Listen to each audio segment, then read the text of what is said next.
Hey guys, welcome back. In this video we're going to be rebuilding the master cylinder and brake caliper on the front brakes of a 2014 KTM 50SX.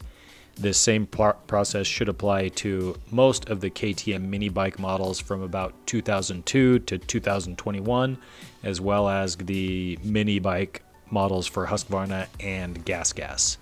So in order to get this started, we're going to need a few items as shown here. You're going to need rebuild kits for both the master cylinder and the brake caliper. You're going to need a 10mm socket, a couple of wrenches, 8mm and 10mm, a screwdriver, a couple of Allen keys, some new .4 brake fluid for this bike specifically, but check your bike just in case. New brake pads if you're going to replace those, and a couple of syringes, a smaller one and a larger one ideally for bleeding the brakes later.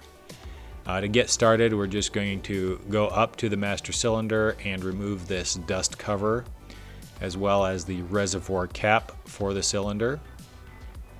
Make sure that when you remove this cap that you also remove the rubber bladder piece as well, and don't lose those. From there we can remove the excess brake fluid, the old brake fluid from the reservoir with that smaller syringe, or you can use a rag or a paper towel, and then remove the bleeder screw for the reservoir. Once that's out, you can remove the brake line from the master cylinder.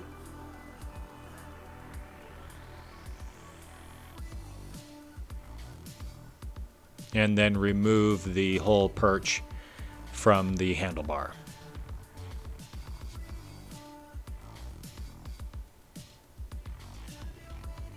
After that, we're going to drop down to the bottom of the fork and we can remove the brake line from the caliper.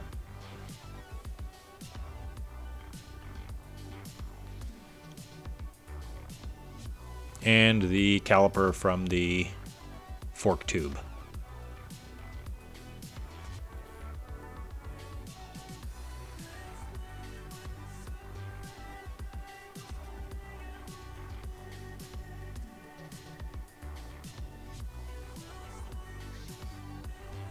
Once you have those bolts off, it's worth noting that the top bolt is a little bit longer than the bottom bolt, so remember that when putting it back together.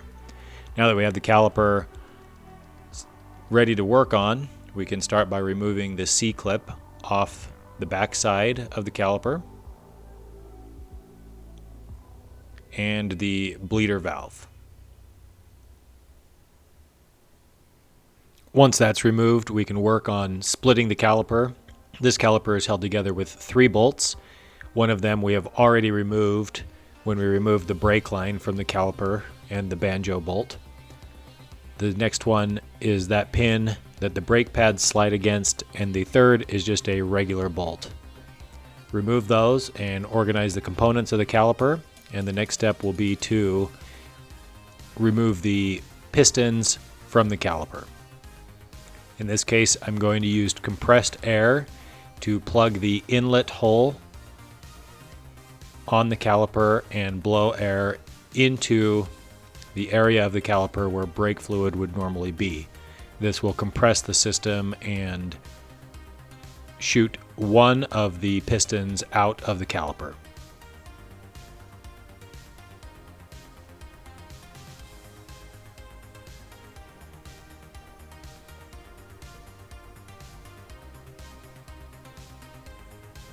Now, because this is a 2-piston design, I had to plug the hole that I just created, and I used a C-clamp with a little bit of tape so I didn't mar the surface of the caliper.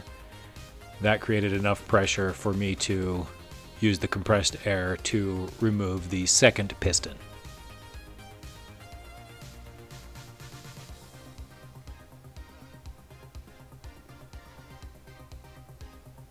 These were really stuck in there. I had to use about 120 psi to get them out. Once out, we can remove the seals that are inside the pistons. Just use a pick to do that, and be careful to not scratch the inside surface of the caliper.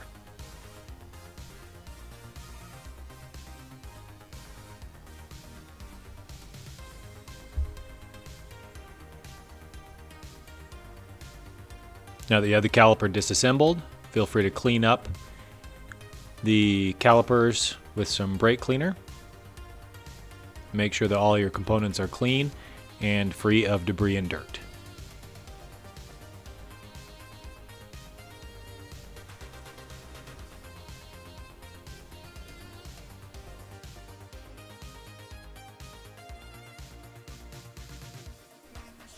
Now we can start reassembling the caliper. We'll start with the seals that go inside of the pistons.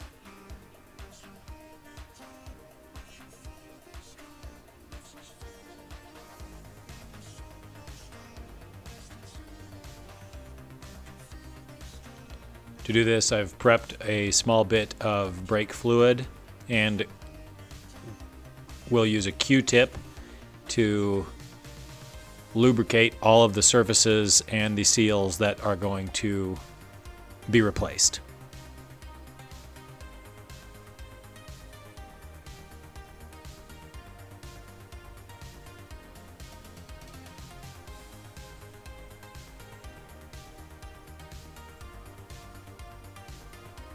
Now you can just insert the seal back into the inner ring where they go. Just make sure that when you do this, that the seals go in and lay flat and don't twist around each other, or they won't make the right seal and you'll risk damaging the seal itself.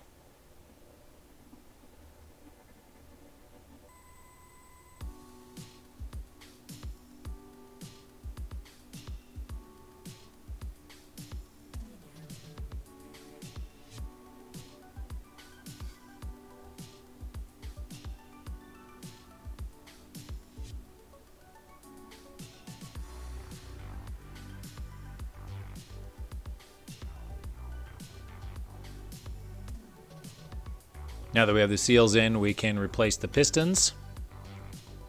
I'll dip those into some brake fluid as well and just press them evenly into the cylinder.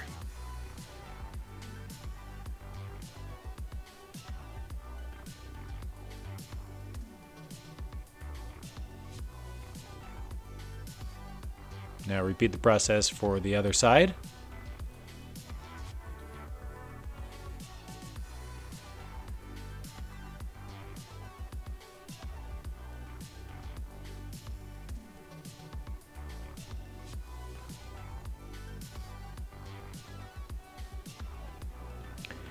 I couldn't press these pistons in far enough for them to clear the disc brake, so I just grabbed that C-clamp again and pressed them down just a little bit so that they set further into the caliper.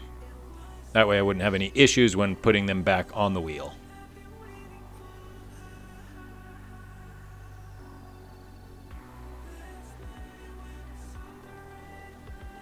Now we can start to assemble the caliper again.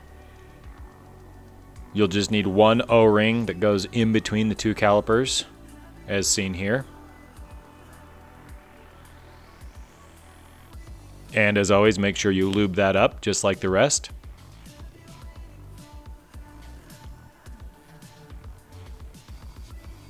Now we can get to assembling the caliper. To do that, put a little grease on this pin that the brake pads will slide on, just so they don't bind when they're being used. Put it in place, and then you can stack the brake pad, the spring that presses the pads apart when not being used, and the other side brake pad.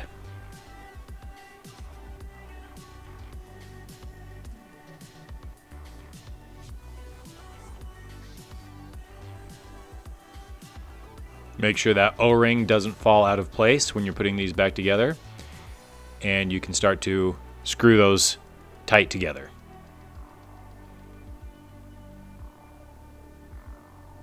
Now in this case, before I got this as tight as it needed to go, I did grab another bolt and put it into place. I used the banjo bolt, which is too long.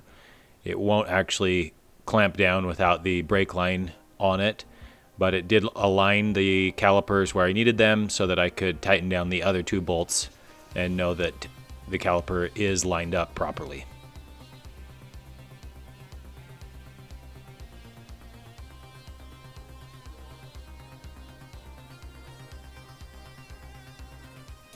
Also on this last bolt, it does call for blue Loctite.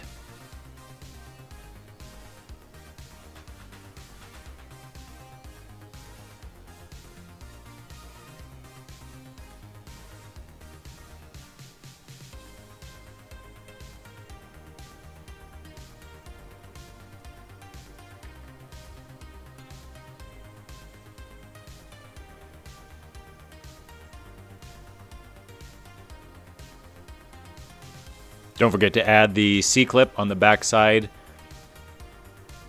of the caliper.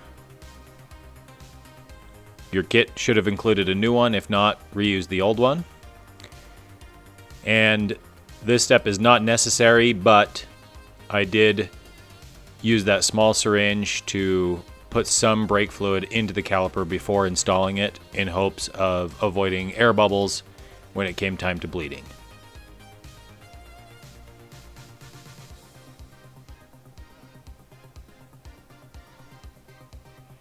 Now we can reattach the brake line. I removed that one bolt. Make sure that you have seals on both sides of that brake line, and again, make sure that when you're reassembling it, one of the seals doesn't fall off and the seals don't get pinched or clamped out of place.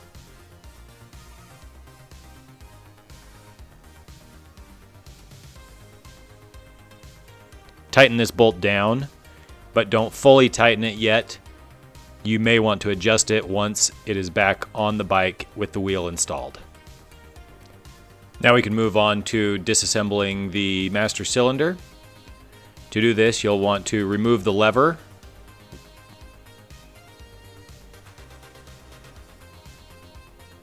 And on that lever, there's going to be two spacer washers on the top and the bottom side of the lever. Make sure that those are located and kept in a safe spot.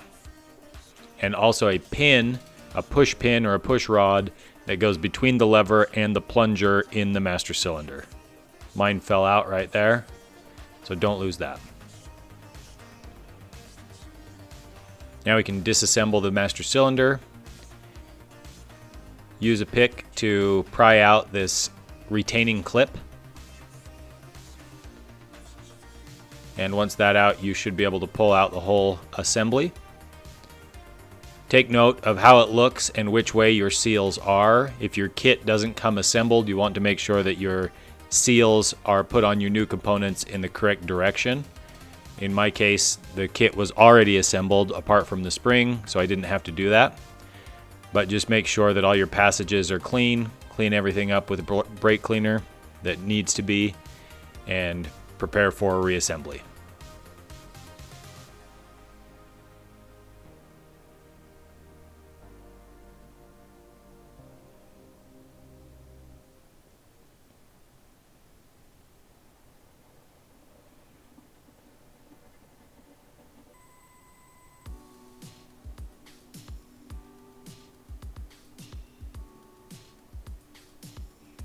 So just assembling the new components in the same order as the old one will ensure that everything goes on properly.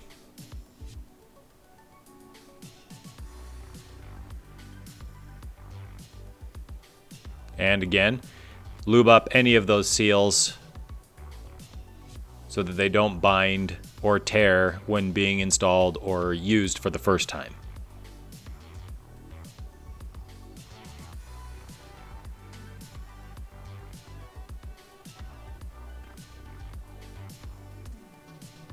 Go ahead and install your new plunger assembly. And then the next step is to install the retaining clip. This is a little bit tricky. You'll want to use one hand to press the plunger down, holding the spring down and compressed. And with the other, you'll press in the tabs of each of those teeth into the master cylinder itself. You can see I just used the back of an Allen wrench. You might use a flathead screwdriver or something that won't damage your brake components. Once those are all pressed in tightly, that retaining clip will hold everything in place and your plunger should operate up and down smoothly.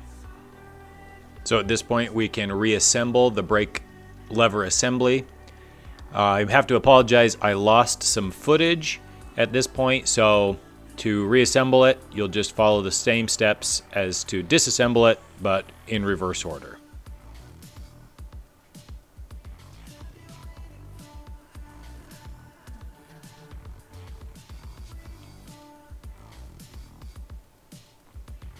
Now, once that's all assembled, you can install it back onto the handlebars of the bike. And in preparation for bleeding the brakes, again, because I lost footage here, this isn't completely accurate. You will want to make sure that your reservoir is level with the ground. After that, go ahead and install your brake line.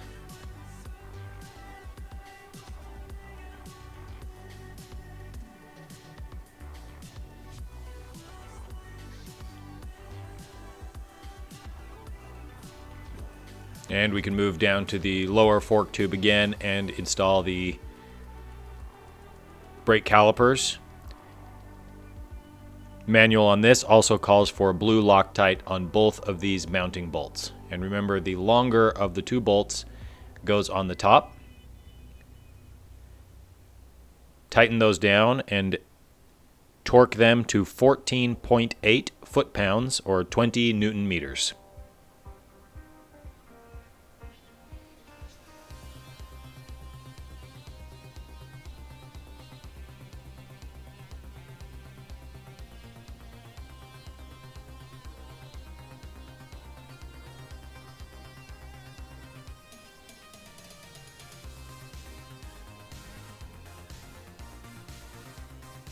Now we can begin to bleed the brakes. Take the dust cap off the bleeder valve and loosen it slightly. Then take the big syringe and fill it up with more than enough brake fluid that you'll need to press all the way through. In this case, it's really not very much. The system is not very big. Once you have a syringe full of brake fluid, just purge out any excess air at the top so that you don't push that into the system. Wouldn't be the end of the world since we're going to reverse bleed the system and all of the air will get pushed out of the top anyways.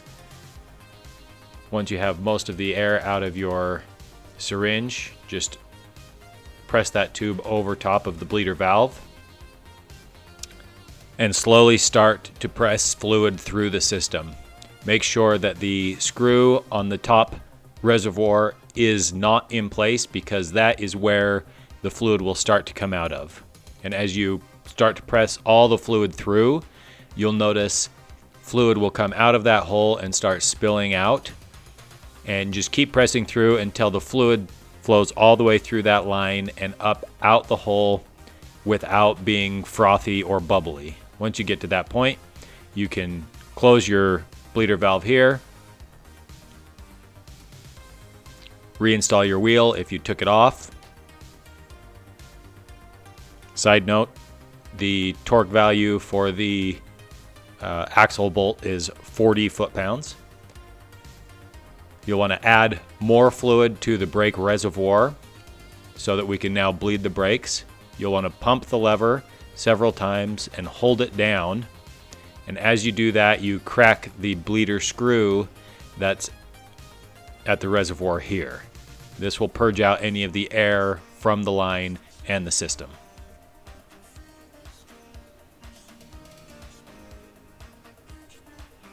Once you have all the air bled out of the system and the brakes are working properly, fill the reservoir so that the fluid level is 5 millimeters below the top of the reservoir, and reinstall your bladder and cap and reinstall the dust cap. At this point, you should be ready to go.